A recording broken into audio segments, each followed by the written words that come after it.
A solid opening right there.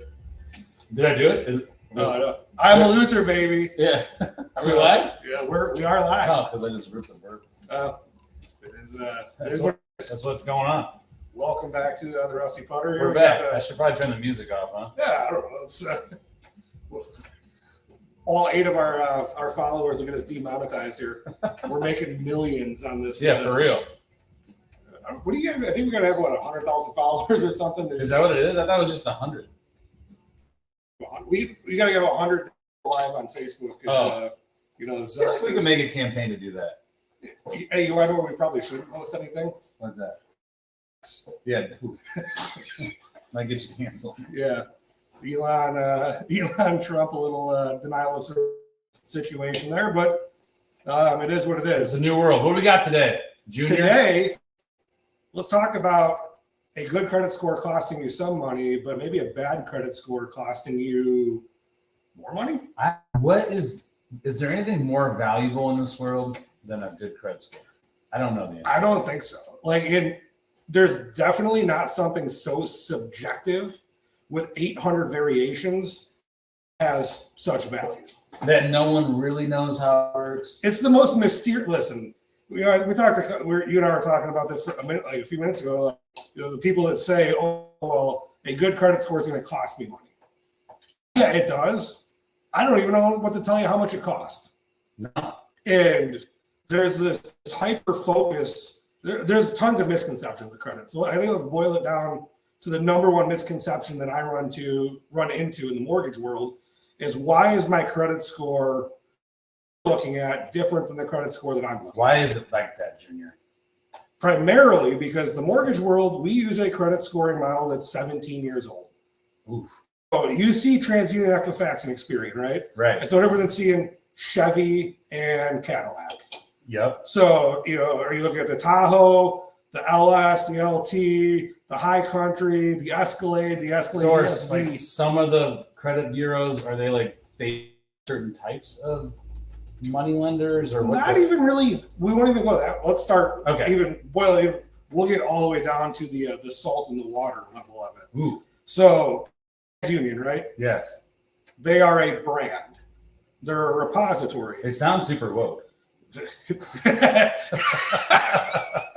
know what? Yeah, we're off that one. We're going to Equifax. Okay. Oh, also woke. How did we know that these credit companies were not as woke? Okay. Similar? What is it? Equifax, Experian. Well, people mix it up with Expedia. Yeah. Nevertheless, all of these woke ass brand names, each one of them, it's just a brand. It's like going to a store. We go to the store, you can buy whatever variation of the model that we want. Right? The mortgage world has refused to the newer scoring models. Right. Okay. One of the largest misconceptions is how medical collections get treated.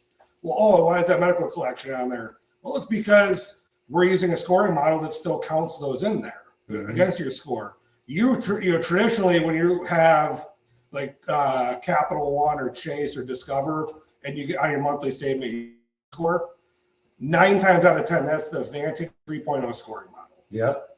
I've seen that with the little registered. Yeah. Yes. That's like going to, like get on my Chase app. It's like going to the store that automatically changes the size of your clothes to make you feel better. So that's not real. So you're getting a schmedium. Okay. But what happens is, like, car companies, I'm sure insurance, we can talk about that, and we have some other things to cover on that part of it. A lot of consumer credit modeling uses the Vantage 3.0. Okay. The mortgage world doesn't. It literally looks like the entire algorithm to give you that score number is different on the Vantage 3.0 model than it is in the mortgage models. And we're talking, so Vantage is like a credit cards. Credit cards, car loans, department store. All that fun stuff. That's the number one reason why it's different. And the things that happen, and then like people go to like Credit Karma or Credit Sesame, and those companies provide an opinion of a credit score. Really? They have hacked the modeling, but a lot of times they don't want to pay to use the brand name. So you can't go, hey, here's your TransUnion, whatever, Yeah. version 3 score. Got it. It's, hey, here's your Credit Karma score. I use Credit Karma a lot, and it has 2 on there. It has maybe Equifax and one of the other ones. So you're probably using the premium version of Credit Karma, Could which be. like I like to look at it. I'm like, did something get opened in my name? Like, that is the big thing. Did something substantially change? right. And that's one thing we're going to talk about is, for the longest time, I have like one late on a Chase card or a Capital One or a Discover card. You can call, squawk up the old food chain or up, and a lot of times ask for a compassionate credit retraction. So like I missed because my dog died or something. I'm so sorry. Yeah, like Okay, Mr. Perry. Yeah, Mr. Perry, listen, you've been a customer a lot. Always paid your bills on time. We understand this was mistake happened. We will go back and remove this from the credit bureau. In the last 6 months, every customer we've had that's called and played, used every line we've ever used. All the violin music.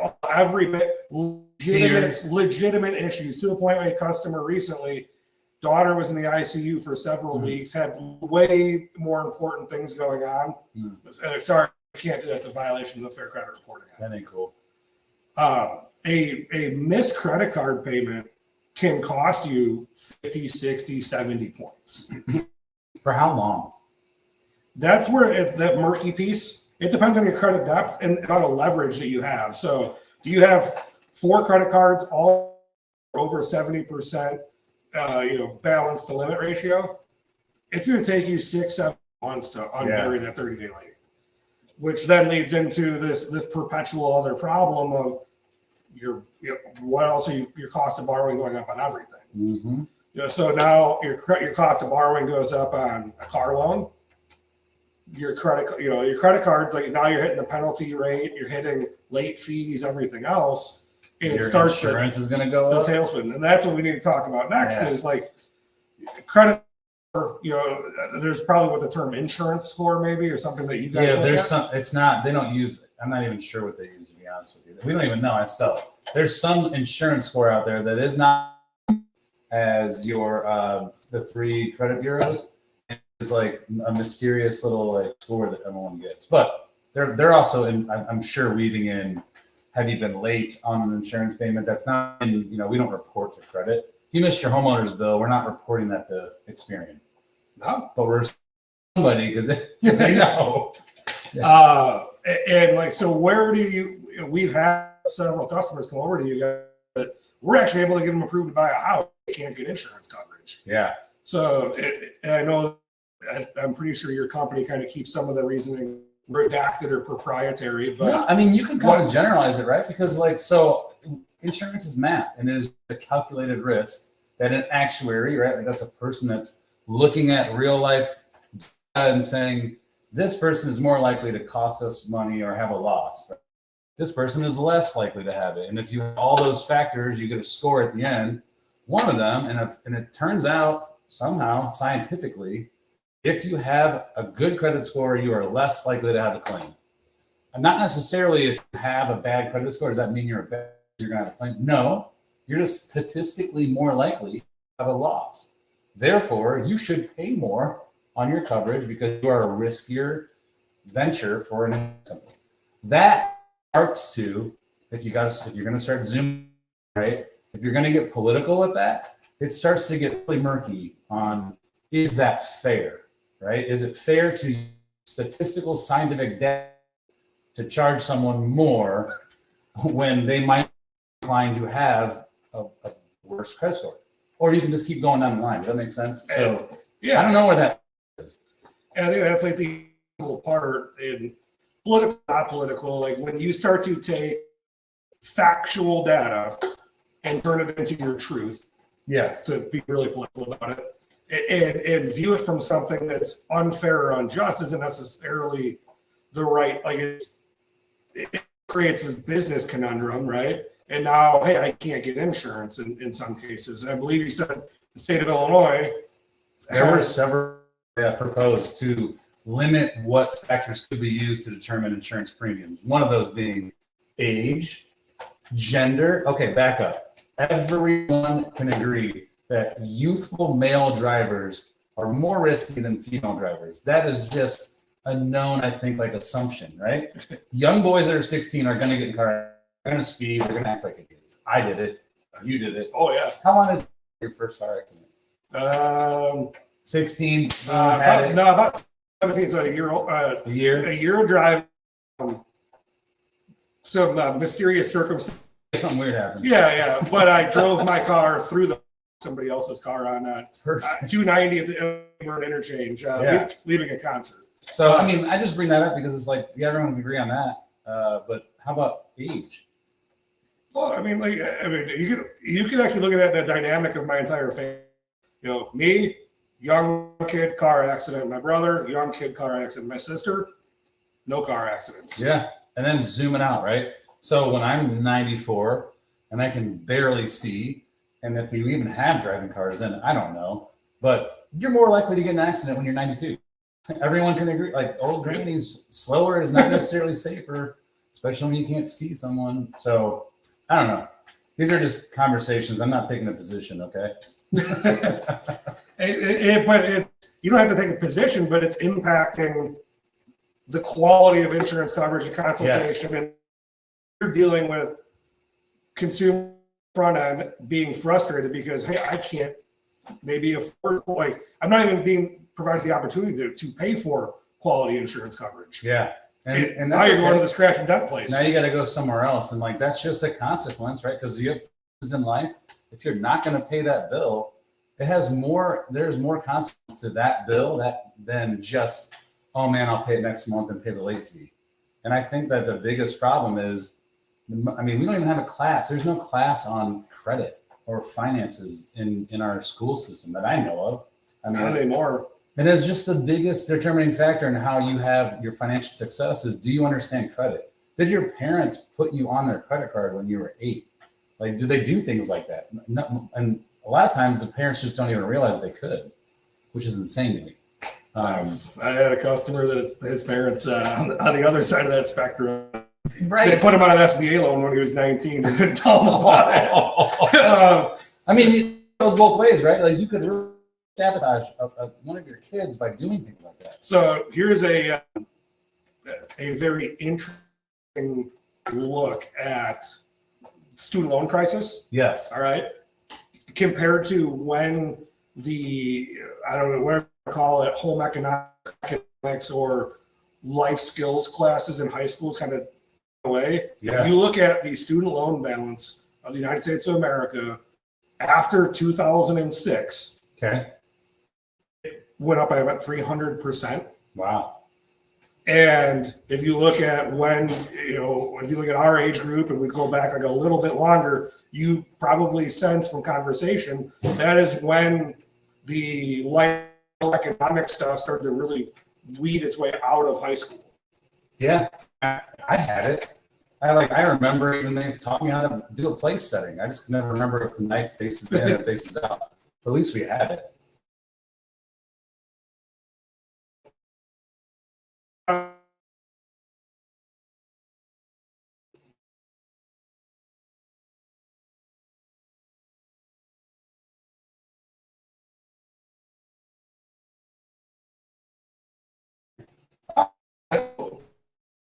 All of a sudden,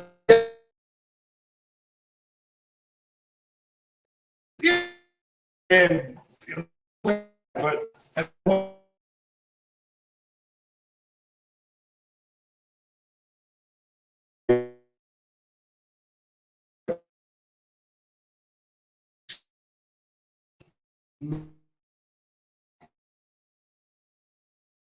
would you say that people who have insurance lapses are probably the toughest to reinsure? Yeah, going into putting your policy back in place, like how long were you out of coverage? You drove uninsured, which means and then you start to see like if you miss payments and then your credit score and then there's claims, right? Because claims matter. So your credit score kind of is a sliding scale, but it also is how many claims will a company like tolerate as you coming as a new client. If your credit score is way down here and you have no claims, you still might not get in. But if your credit score is way up here and you got 2 claims, like they'll let you in. You know, it's just like it's weird because you can't get like direct answer, but you just know like advice. Yeah, and we'll spin back into something on that in a minute too. So I think one of the biggest things that's kind of gone on in the last 24 months, and specifically my industry, but it's kind of overlapped into yours, it's taking people a lot longer to find the house that they want to buy. Yes. So we start with the pre-approval process. We assume we're going to continue to make your payments. Your credit profile is not going to change. And that's when things kind of get a little weird sometimes. I can't stress this enough to all of my customers. And it could be horrible financial advice. Maybe I don't endorse it entirely, but if you're in a situation where you are either you're in the process of building a home right now, and it's going to take you 6, 7, 8 months to get that done, or you're actively looking for a house, put all of your credit card payments on minimum amount due auto payment. Yeah. Set it, forget it. I assure you that overdraft in your bank account for whatever reason, it'll cost you $35. Yeah. You can overcome that $35 issue a lot better than you can overcome a 30-day late payment on your credit card. Yeah, because that's a $3,500 issue on your payment on the mortgage free or whatever the number. Yeah, or you have a couple of them, and then you go to get your homeowner's insurance, and they go, well, they look at this mysterious conglomeration of score, and you go, you're not making credit card payments. You're not apt to make, or there's a high probability you're going to have insurance issues. There's another thing that just blows my mind. Maybe this is just a commentary on youth in general, but the information's out there. So like if you don't know about credit and you don't understand how it works, you can just go like Google it and you can find it out instead of just walking through the world blind like my dog. You know, it's just like, she finds her way home though. She figures it out. I mean, you're gonna figure it out. You're gonna bump into stuff, but if you can turn the light on and just go read, like just get the information because it'll change your life. The cost is enormous. Like it's not even. We talk about a lot of subjectivity and objectivity. It's subjective, but it's a large subjective slice of so big. You can't even like rent a place because they're going to run your credit. Like everything you do, besides you can go to McDonald's. I don't think they check your credit there at the restaurant. They might, but they might. Pretty soon they might. Employment. A lot of times there's background checks and hey, I got a judgment, or I got like whatever they call it, adverse possession or forcible, where you get kicked out of an apartment type situation. And then just as the better your credit goes, the more you can leverage. Everyone looks at these TikToks and like use the bank's money and whatever. Like that only works if you got great credit, because the bank isn't giving you money to use of theirs unless you're trustworthy and they think they're going to get the money back. Or they're hitting you with a substantial premium, like car, auto stuff. And I think that's like the other piece of this puzzle, right? A lot of people commute to work. You need a vehicle. So now you've missed a couple credit card payments, and now you're going to that auto dealer looking for a car loan, and you're paying 18 to 20% on a depreciating asset. And they're probably going to be like, and you got to put down $3,000. And then they slam you with a lot of these things that your actual insurance company could provide. Whatever they call it, gap coverage. I think you guys probably have some type of endorsement now. That we did. You did? Now it's gone. All right. I mean, everything's slimming down. It's like the risk tolerance of companies is getting lower and lower and lower just because there's a lot of risk out there. There's a lot of people that don't understand what they're doing. I don't know. It's frustrating. Amen. We've been yeah, exactly. Let's start pouring drinks on this. So if all of a sudden, Illinois got a couple of these bills in place where they're going to try to force insurance companies to reevaluate how they provide fair insurance. What's that do? It's going to have to jack up premiums or force companies to withdraw from. So these bills, I don't think they ever made it anywhere off the floor or anything. It's just like the fact that they're being introduced is a little bit concerning. But if and when that does happen, the consumer loses. And this is my opinion. The consumer loses. Why? Because if the person who's the most risky that lives in a certain place is going to have a claim has to pay the same as the person that lives out in St. Anne or something like that, who's going to pay for that person? It's going to be everyone else. And it's going to get really hairy because it's still expensive for the person out there, but now it's going to be triple because we got to pay to make it fair for everybody. That is not the way insurance works. The last time the government got involved in insurance, all you got to do is look up your health insurance problems at this point. How about FEMA? That's NFIP. That's the government. How about Citizens in Florida? Go read about them. So every government-run anything, but especially insurance, it gets a little bit bad. So if that happens, run to their Costa Rica. Costa Rica. Yeah. On the topic of paying for it, you guys got maybe a little Calcutta action coming up here? Oh yeah, let's talk about that. Biggest tournament of the year at Lincolnshire Country Club. I think there are like 20 something teams, 20 maybe. All right. So it's a Calcutta. So everyone gets auctioned. There's a bunch of money. It's real serious. Like if you want to go see some amateur golfers putt, like they're like try to be pros, weird things happen. People get the shakes. I was talking to my buddy. He said the first time he was out there, he was putting on the second green, and his team members told him to back off because his shorts were shaking because he was trying to like calm down, everybody. But it's really fun. It's cool to be like playing for that situation. It's got to be entertaining, but then you have the same people, right? Hey, all of a sudden this putt is for a couple bucks. Yeah. I'm going to relook at it 5 times versus just doing what I normally do. Is just go up and feel it. And then you're asking, what do you think this does? Does this go left? Is it downhill? Is it uphill? It gets real fun. Then by the end, everyone's had a few drinks and they got the edge off, and then you calm down. But making it through those first 5 holes is huge with no mistakes. Starting it off the right way. Yeah. Again, a foundation. Build the foundation. Good credit. And then rely on the foundation you built to carry you through the other 13. Bingo. It's the same thing with credit and all this other stuff. And I get I'm not sure. Again, I can't tell you why there's this perception about, just missing a credit card payment. It's not that big of a deal. I'm going to go dispute it. The dispute process is like that normally would take 60 days, 75 days, and you would win out because that credit card department or that dispute department was getting this overrun during COVID. That's not happening anymore. I've had people dispute things and they've come back in 2 days and be like, yeah, we're not getting rid of that. So again, do the right thing. Do the right thing. Know what the right thing is. Listen, if you want to hack it, there is 2 or 3, I don't even want to call them banks or financial institutions that exist out there right now that don't even charge overdraft fees. So if I'm giving a tip to someone who's kind of on the cusp, landlords jacked up your rent, you got to get out, right? You need to get into the home buying world. But you either have some previous derogatory credit or you're working through some things. Yeah. Chime is one of them. I don't necessarily endorse a lot of things. There's probably any mortgage person right now is cringing, like underwriter or processor is cringing when I bring up Chime. Never heard of it. Exactly. It's kind of an off the beaten path thing. They don't charge overdraft fees if you don't have excessive overdrafts. They actually take if you bank at Chime and you have money in your account and someone's about to have an overdraft, you can actually loan that other person money through their little community. Oh, it's like a crowdsourcing. It's pretty much a crowdsourcing thing.